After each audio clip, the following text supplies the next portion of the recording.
Ko te mea nui ko te houtupu me te motuhenga o te whakaaro I tuitui ai koe I te pūeru. Koe rā tā ngā kai hoa pūeru tā moko kua rere mai nei I Copenhagen me Wīwi ki te whakaatu mai I o rāua pūeru ki roto I te wiki pūeru o Aotearoa. Hei a pōpō whakarewa hi ai e rāua tā rāua pāinga pūeru hou ko Noble Savage te ingoa, he pūeru e hanumi ana I te taia o Parī ki te huia kai manawatanga o te iwi Māori. Anei te pūrongo a Peata Melbourne. No Wīwi me haisi tētahi, no te whānau apanui rongo whakaata me ngaitahu tētahi.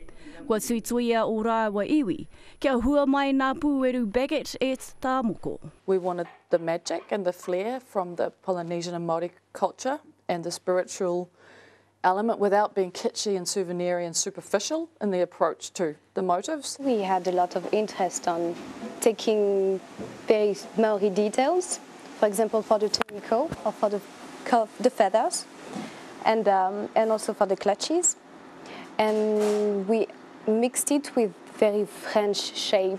Mā te matatau ki te hōhunutanga o te āhua auahatanga, ka puta wā rāua ake momo. What does that specific pattern mean? Is it ours? Do we have is it appropriate to use it? Have we consulted with our Māori advisor for protocol for my family? So those things, yeah, are really important. Nā tōna whānau anō aia I āwhina, I mahia nā niko Māori. Kia mātou, ko te niho taniwha he tohu hei whakarangatira I ngā rangatira ki ngā iwi o rātou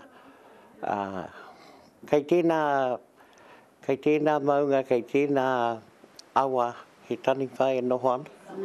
Hea hutanga kua rata mai hoki e nā tāngata no Wīwi. They've seen it, and so that's making a window into the Māori culture. And they're like, oh, okay, Māori culture from New Zealand with the aka and these. I tai mai rawa I Urupi nā rangitata nei ki te whakaatu I wēnei rawa ki te marea.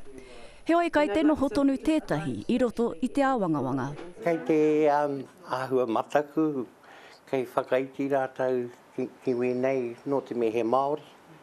Engari ke au nei, kei a mātou taonga. Ei anō a rātou whakaaro mo a tātou taonga. Hei a pōpō whakaatu ai wā rātou mahi ki te atamira I raro I te maru o Miramoda. Hei reira ka mōhio pēhea nei te whakaaro o te hunga mātakitaki. Peata Melbourne, te karere.